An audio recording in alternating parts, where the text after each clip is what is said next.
शादी की पहली रात ही साक्षी को ऐसी बात पता चली कि उसके पैरों तले जमीन निकल गई। पहली रात ही उसने तलाक का फैसला ले लिया। साक्षी का परिवार मिडिल क्लास का है। परिवार में माता पिता हैं।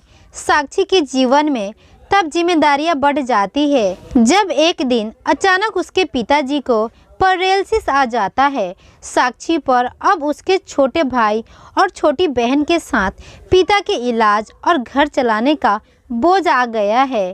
साक्षी ग्रेजुएट है। वो अब नौकरी करके सारे घर की जिम्मेदारी अच्छे से संभाल रही है। उसे अब अपनी फैमिली के अलावा कुछ नहीं दिखाई दे रहा है। पिता और माँ को साक्षी पर गर्व है। साक्षी ने इस दौरान कई अच्छे रिश्ते को मना कर दिया। साक्षी को पता था उसकी अभी जिम्मेदारी बड़ी है।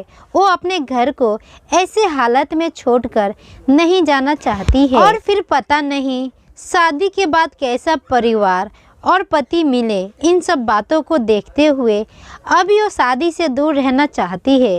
इन रिश्ते में से कुछ उनके रिश्तेदार ने बताए थे, इसीलिए रिश्तेदार अब साक्षी से थोड़ा जलने लगे। उन्होंने साक्षी के लिए अपनी एक सोच बना ली थी।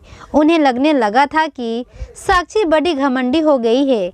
इस कारण अब रिश्तेदारों ने भी धीरे धीरे बात कम कर दी। एक लड़का रचित कुछ दिनों से फॉलो कर रहा होता है। लड़के को साक्षी अवॉइड करती है। लड़के का नाम रचित है। रचित साक्षी को दूर से ही देखता रहता, कभी उससे ज़्यादा पास आने की कोशिश नहीं की। साक्षी को पता था कि वो उसे फॉलो कर रहा है, लेकिन कुछ ही दिन में रचित के बर्ताव से वो समझ गई थी कि वो किस तरह का लड़का है। जब साक्षी कभी उसके पास से भी गुजरती तो वो दूर होने लगता था, घबरा जाता था। साक्षी को मन ही मन उसकी यह बातें अच्छी लगने लगी। उसके दिल के किसी कोने में प्यार के दस्तक देना शुरू कर दिया था। लेकिन एक दिन अचानक रचित का रिश्ता लेकर उसकी माँ उनके घर आ जाती है। साक्षी को पता नहीं था कि ऐसा कुछ होने वाला है। रचित की उसकी तस्वीर लेकर उनके घर आई थी। रचित अच्छी पैसे वाली फैमिली से था, एक लौता लड़का था। साक्षी के घरवाले ने इस रिश्ते से काफ़ी खुश थे। रचित की मम्मी ने यह बताया था कि उनका लड़का साक्षी को बहुत पसंद करता है। साक्षी को इस बात का पता चला तो उसे समझ नहीं आया कि वो कैसे रिएक्ट करे। वो उसके मन में आया कि पहले वो रचित से कुछ बात करना चाहती है। अगले दिन जब वो ऑफिस गई तब उसने सोचा था कि वो रचित से बात करेगी। रचित उसे दिखाई दिया हमेशा की तरह। वो आज भी थोड़ा दूर ही खड़ा था। साक्षी की जैसे पैर जम गया हो। उसने बहुत कोशिश की लेकिन वो आगे नहीं गई। आज साक्षी की आंखों में एक अलग ही शर्म आ गई थी। लेकिन फिर ऐसा कुछ हुआ कि साक्षी की बची हुई हिम्मत भी टूट गई। रचित अपने साथ एक कट आउट लाया था जिस पर लिखा था प्लीज़ मैरी मी। साक्षी यह देख पिघल गई। साक्षी के माता पिता भी इस रिश्ते को लेकर खुश थे।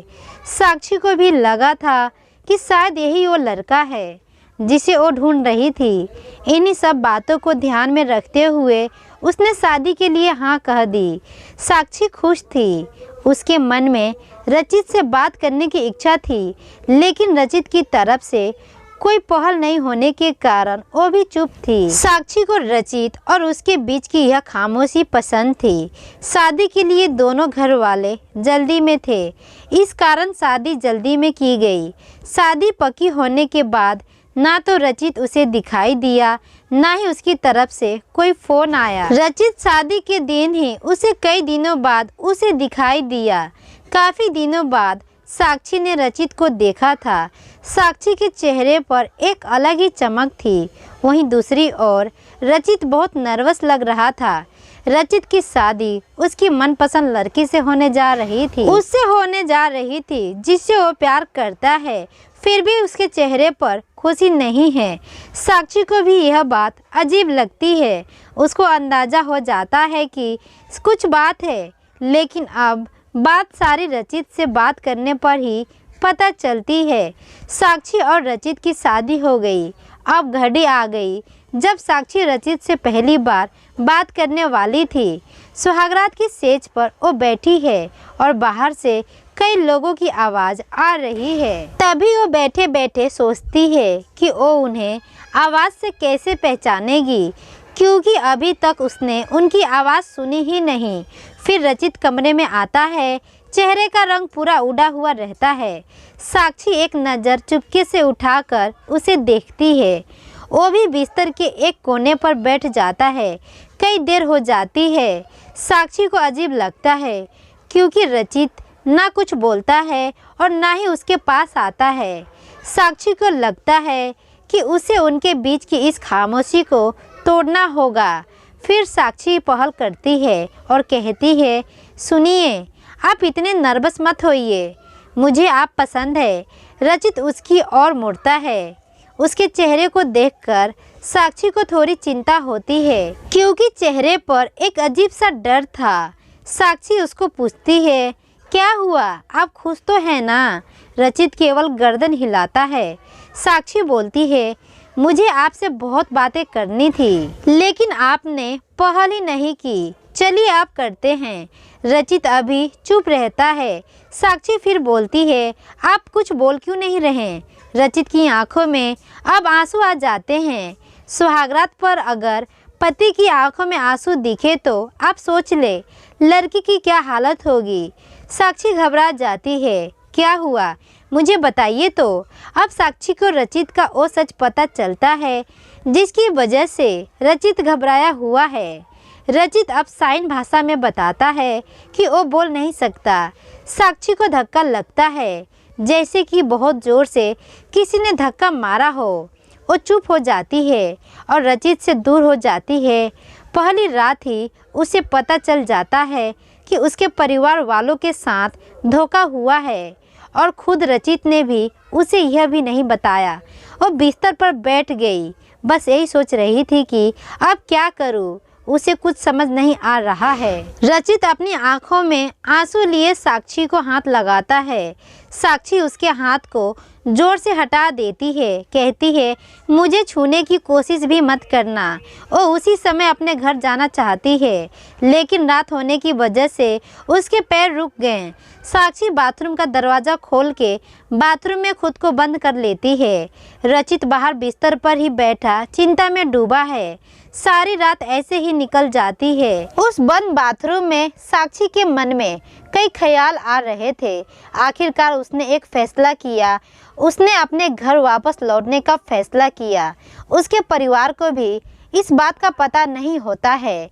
परिवार वाले भी यह सुनकर शौक रह जाते हैं और अपने आप को कोसते हैं। उन्होंने जल्दी कर दी शादी करने में। साक्षी ने फैसला लिया कि अब वो कोर्ट में बात ले जाएगी। शादी के एक दिन बाद ही बात तलाक तक पहुंच जाती है। उसने फैसला किया कि झूठा से बनाया यह रिश्ता वो नहीं चाहती। रचित की माँ साक्षी के घर आती है। साक्षी की माँ उन्हें भला बुरा कहती है। साक्षी उन्हें रोकती है।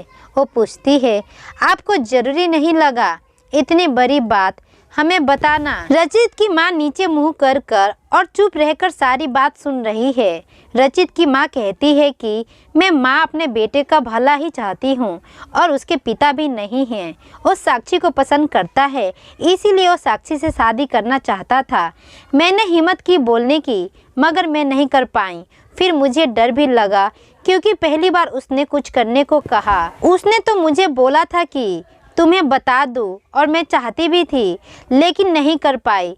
मैंने रचित को भी झूठ बोला कि तुम मान गई, लेकिन शादी के पहले उसे पता चल गया कि मैंने उसे झूठ बोला है। तब तक देर हो गई थी, इसीलिए वो खुश नहीं था। साक्षी, शायद तुम मुझे समझ पाओ। साक्षी अभी भी गुस्से में है। वो बोलती है कि मुझे रचित के ना बोलने से कोई प्रॉब्लम नहीं है। गुस्सा इस बात का है कि आपने धोखा दिया, झूठ बोला, और वो मुझे बर्दाश्त नहीं। तलाक की बात से ही रिश्तेदार तो साक्षी और उसके परिवार की इस हालत पर खुश हैं।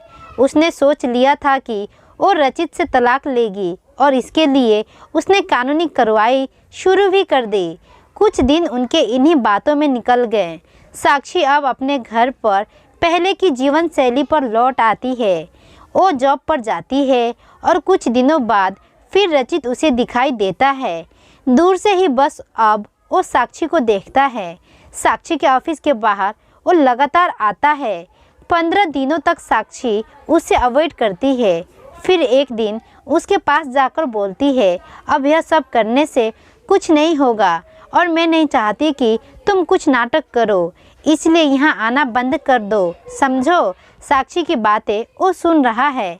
वो साक्षी को इशारों में कॉफ़ी पीने को कहता है, लेकिन साक्षी वहाँ से चली जाती है। रचित ने अब यह रोज का काम बना लिया। एक दिन फिर वहीं रचित खड़ा रहता है। साक्षी उसके पास जाकर कहती है, क्या चाहते हो? अब तुम मेरी ज़िंदगी खराब तो तुमने कर दी। रचित फिर कॉफ़ी का इशारा करता है। साक्षी कहती है, कॉफ़ी पीकर मेरा पीछा छोड़ दोगे? रचित गर्दन हाँ में हिलाता है।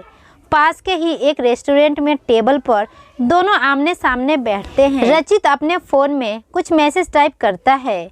साक्षी उसको देख भी नहीं रहती है। साक्षी के फ़ोन में मैसेज आता है। रचित का लिखा होता है, sorry but I really love you so much. कोई भी बोलने वाला तुम्हें मुझसे ज़्यादा प्यार नहीं कर सकता। और बात तो झूठी भी कोई कह सकता है, लेकिन आंखें हमेशा सच बोलती है। एक बार मेरी आंखें में देख लो, फिर तुम्हें जो सही लगे वो करना। साक्षी का सारा गुस्सा मैसेज पढ़ते ही चल गया। वो धीरे से अपनी आंखें उठाकर रचित की आंखें में देखती है और उसकी आंखों से आंसू निकल आते हैं। वो अपने आंसू को रोक नहीं पाती। फिर वो उसी संकट में पड़ जाती है जहां उसके सामने कई सवाल रहते हैं। रचित टेबल पर रखे साक्षी के हाथ पर अपना हाथ रखता है। साक्षी बोलती है अपनी इमोशनल लाइन और भोली शक्ल से, तुम्हारी गलती नहीं छिप जाएगी। अब दोनों के बीच में एक अजीब सी चुप्पी बन गई। रचित को लगता है कि साक्षी ने उसे अभी भी शायद माफ़ नहीं किया। वो अपना हाथ साक्षी के हाथ से हटाकर जाने की कोशिश करता है, लेकिन इस बार साक्षी उसका हाथ पकड़ लेती है। बोलती है, पहले ऐसी बात नहीं लिख सकते थे। मुझे आज तक कभी किसी ने ऐसे नहीं समझाया।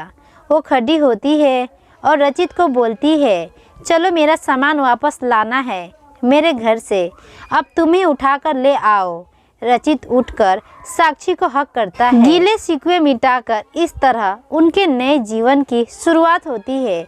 आशा करती हूँ यह छोटी सी कहानी से आपको कुछ सीखने को मिला होगा। ऐसे ही वीडियो देखने के लिए चैनल को लाइक, सब्सक्राइब व शेयर करना ना भूलें। धन्यवाद। राधे राधे। जय माता दी।